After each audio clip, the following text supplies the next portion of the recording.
Ladies and gentlemen, this is the ultimate line in the sand, a true ultimatum to Bibi Netanyahu and Israel. Donald Trump saying that the United States will abandon Israel if you do not end the war.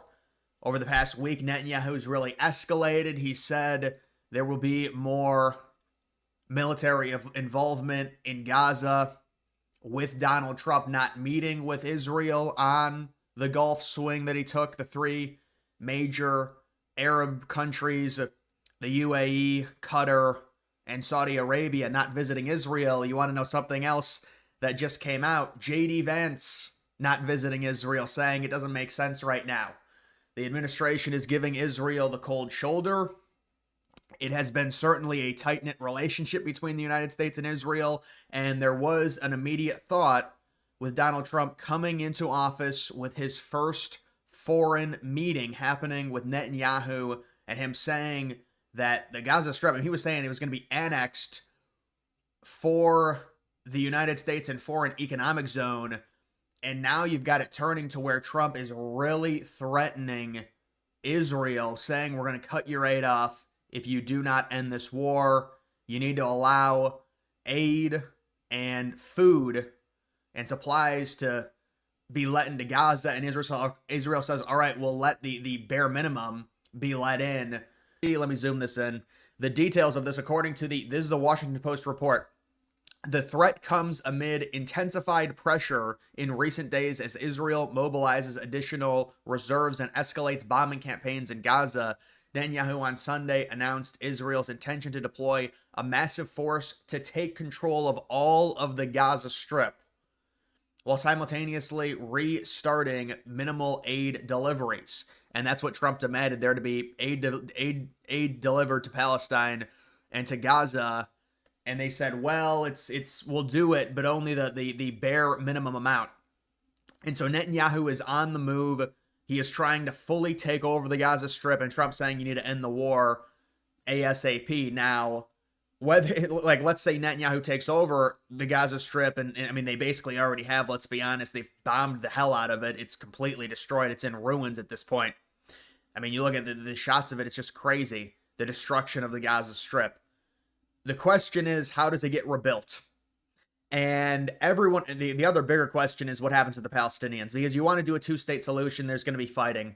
There's going to be fighting in 2 years. There's going to be fighting in 3 years. Maybe that would be the best in terms of Trump keeping some type of public image of him not being a pushover to Israel, having a two-state solution, because then you're not giving into Israel to where you're potentially giving them land, although I don't believe they would get the Gaza Strip. It would be a technicality of it being an independent economic zone that would be developed by Qatar, Saudi Arabia, the UAE, the United States, but mainly Arab state investment. That's what I would imagine. I've heard it might become some type of administrative zone where Israel has a lot of administrative power over the Gaza Strip. I've heard that as well. But I mean, it really just depends. Israel obviously is so much more powerful than Hamas within the Gaza Strip. They feel extremely threatened based on what Trump has said recently, saying he's going to cut off aid, not wanting to visit Israel, kind of giving Israel the cold shoulder. And there could be a number of reasons why that is. Number one, Trump does have a big ego, and there has definitely been the connotation that, to a degree, Trump bows to Israel and does whatever they say, and I think Trump wants to shed his public image of that. But you also have, and this is a very big thing when it comes to Iran, because the Israel-Palestine issue is a lot different than the Iran-Israel issue because of the potential idea of it becoming a bigger war and a more widespread war with Iran, rather than just the isolated Israel-Palestine conflict, which has been going on for many decades at this point. And the reason we're encouraged with Trump in the Middle East and the rhetoric is the fact that Trump is painting a much wider brush, and we saw what happened with the leaks with Waltz, Mike Waltz, a known neocon. They got him out of that role that he was in, and they've reassigned him, and apparently he was talking to Netanyahu, and Trump said, no, it's not going to happen, we don't want it. And the entire administration, I don't know what Rubio's opinions were, I know people say he's a huge neocon. But it's not like I heard Rubio being gung-ho for military strikes in coordination with Israel against Iran. The administration is against any type of war with Iran, and there have been very encouraging talks with Iran to where Iran is potentially coming to the table and offering things to Trump to put himself in a better spot in terms of agreeing to a new nuclear deal, because it does, the timeline of it is strange, just putting it all together, to where Trump gets rid of the Obama nuclear deal just to create another nuclear deal with Iran. But apparently Trump can swing this new one because of some of the provisions within the agreement as being more favorable to the United States and to the West in general when it comes to a nuclear agreement with Iran. Now, that's around a 3% enrichment. They have supposedly a 60% enrichment of uranium, which basically means they could create a nuclear weapon, because going from 60% to 90% is a lot easier than going from 3% to 20% enrichment of uranium. So they it's almost like they have the potential right now to do it. But the big stuff with Trump is, and then also you have Trump easing the sanctions on Syria, which was just groundbreaking. First time sanctions have been eased on them in, it's around 50 years. It's like going back to 1979.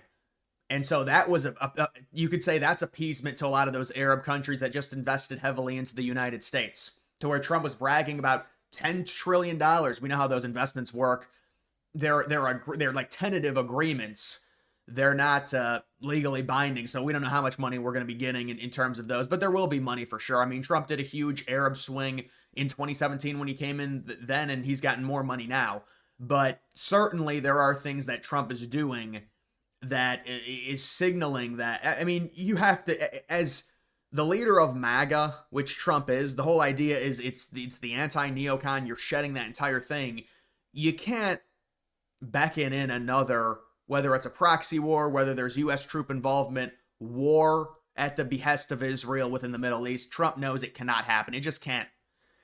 This Israel-Palestine thing they're trying to solve, Israel, I think, realizes the U.S. support is dwindling, so they're saying, we're ramping up our attacks, and we understand after October 7th, Israel was they wanted a full displacement of the Palestinians. That's the only result they would accept, Israel. And the only thing standing in their way was potential lack of U.S. support. And we're starting to see a little bit of that after the entire strip has been bombed.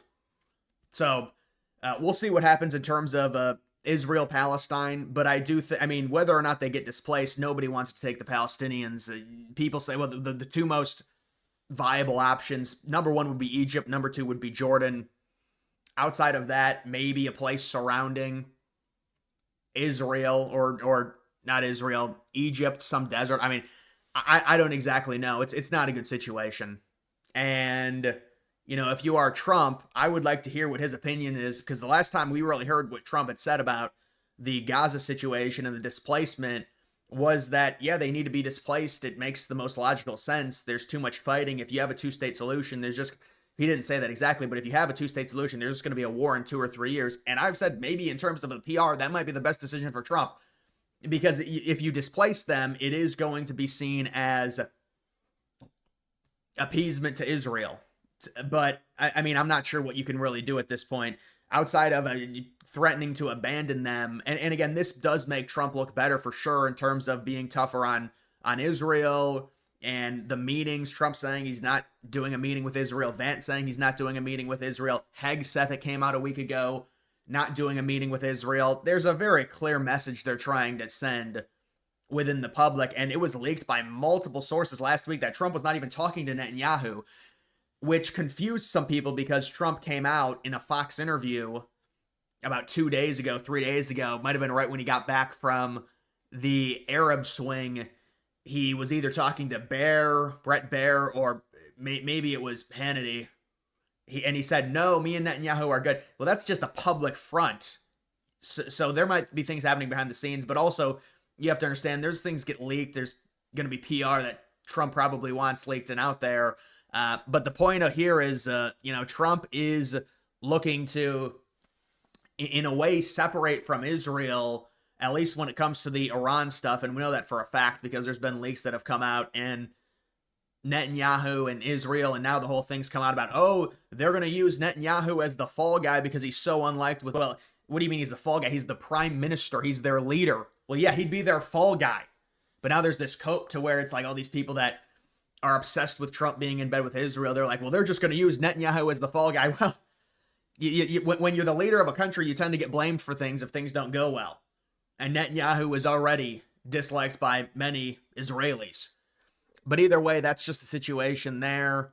We also do have, you can say, U.S. threatens to cut off Israel's military and economic aid if it doesn't stop the war in Gaza. But I mean, what does that mean? They're trying to end the war within the next few weeks. Netanyahu, it was reported they're upping attacks because I'm guessing they're threatened by Trump potentially stopping some type of aid. But the real stuff here is, what is the agreement in terms of rebuilding Gaza and what happens to the Palestinians? That's still the most important part in terms of all of this. You can see, Trump plan or not, Israel is letting more Palestinians leave Gaza. U.S. tells Israel, we will not abandon you. I just talked about that. Trump makes the Gulf states feel powerful, but the real test is, can they stop Israel's war? Trump's Gulf tour reshapes Middle Eastern diplomatic map. Trump shrugs off Netanyahu on Gulf tour. You've also got this move, and these things are starting to pile up a little bit. The reports with Netanyahu, the easing of sanctions when it comes to Syria, the Houthi ceasefire, not consulting with Israel on that, going against Israel in their plan for joint military strikes against Iran. We're starting to see different things, and now this ultimatum to stop the war or else we're going to cut your funding when it comes to the Gaza Strip and that situation with Palestine. So we're seeing a few different things materialize within the Middle East. I think Trump, he wants the war, and it's easy to say, and it potentially will be over, but the question is, again, what happens to the Palestinians? What happens to that land? What happens to the Gaza Strip? What happens to the West Bank? He wants that war to be over, and he wants there to be a nuclear deal with Iran. Those are the two biggest things right now. And this is an interesting quote, just the perspective on the differences between Trump and Biden. With Biden, Netanyahu could postpone decisions. In Trump's case, as soon as that happens, the decisions are made over Netanyahu's head. This is a change that worries many people in Israel. Throughout his Middle East visit, Trump has repeatedly said his desire for a deal with Iran that would avoid the need to use military force against nuclear facilities. But when you look at something like this, Trump is very volatile. And it was originally thought, and this still might be the case, but because of Trump's aggressiveness, it would be better for Israel and just his overall support and some of the donors that he had during the 2024 campaign. He would be a lot more pro-Israel, and also party dynamics. There's a lot more Democrats. They've got a bigger fraction within their party that put some form of heat, not enough to make a difference during the Biden administration. They had significant support for Israel, of course, but there was some heat against Israeli support. But with Trump, it's completely different. He just, with his ego, and he does have the self-awareness to realize that, you know, when it comes to the Middle East, it's important for the United States to stand tall and potentially shed some of this Israeli obsession. And so it looks like Trump, to a degree, at least with this ultimatum. Now, you can say, well, it's fake, it doesn't matter because they're just going to take over Gaza anyway. They've already leveled it. So Trump saying this now, saying he's going to take away their funding with Netanyahu ramping things up, you could say it's a weak move, but we know that Trump has taken steps to not allow U.S. involvement in strikes against Iran. He's taken steps to, at least, I mean, there are a lot of people within the administration that support Israel, but when you look at what they think of war within the Middle East, a lot of these people are vehemently against it. They just are. And so that's another positive thing. We'll see what happens with Palestine and Gaza.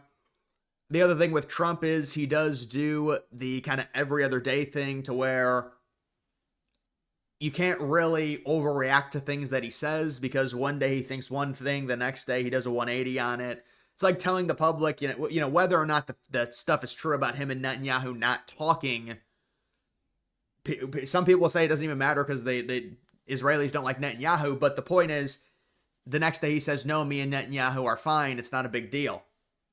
So it is a 180 he does in terms of with the media and the reports that come out. But we do know the concrete stuff that Netanyahu and Israel went to him and said, we want to do a joint military strike against Iran. He said no. That's what happened. I am paraphrasing it, but that's basically what happened. And why do you think he's negotiating with Iran right now? Why do you think he eased sanctions on Syria? Why do you think he made a deal with the Houthis? And I mean, he's made significant deals with Saudi Arabia and other Arab countries as well. And so all of this is happening, and certainly Israel is not excited about a lot of these developments. But either way, guys, that is just the update. Make sure you like the video down below. Also follow me on X. Link to that's always in the description.